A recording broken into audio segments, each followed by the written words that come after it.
use your phone almost every day, but do you know how your cell phone actually works? It's an efficient way to communicate with others from anywhere in the world, and the cell phone has evolved from the pager to the flip phone to now the smartphones. Even the smartphones are even revolving. But how does it turn on, and how do you send or receive text or even speak to someone on the phone? Well, it's simple. It's frequency. It's more complicated than that, so let's get to the basics. Frequency is measured in hertz, and it's the number of waves that pass through a certain point. So you need to have frequency available on your phone for it to turn on and to connect. For example, if you're camping in the mountains and your phone wasn't working, it's because it couldn't grasp a signal or frequency. So there's nothing really wrong physically with your phone, it just doesn't have any connection due to the lack of frequency. That's why your phone may show no signal and your text messages would show an error in sending. The most important part of your phone is the radio transmitter. It's the part of your phone that creates frequency and converts your voice or sound into electrical signals through electromagnetic induction. When you're talking on the phone, the radio transmitter converts the electrical signals into waves that travel to the nearest cell tower.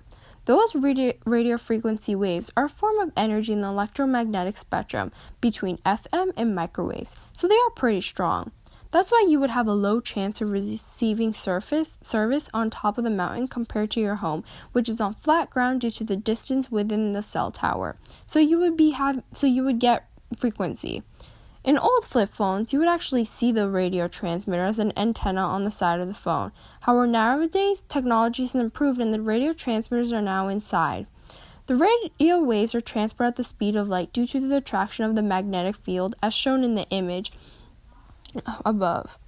So this is where radio waves get involved from what I mentioned earlier about frequency being the number of waves passing through a certain point.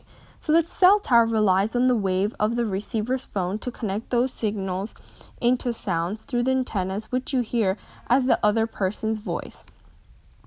The cell towers also make it possible for multiple calls occurring once in the same area. Without cell towers in the area, you probably wouldn't be able to talk on the phone all the time because the line would be occupied. The question still remains. How does your phone find the right phone to contact? When you call someone on the phone, a signal is sent to their nearest cell tower. It is then sent to a base station, where a signal is sent to the other person's phone based on the coding in their SD card, which we will talk about later. When both phones have switched the frequencies, the call is connected and you are now talking to your friend.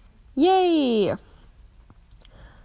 This is almost like talking on a walkie-talkie, which sends out a signal and one receives it. Except the walkie-talkie is only one way. Both people would not be able to talk at the same time.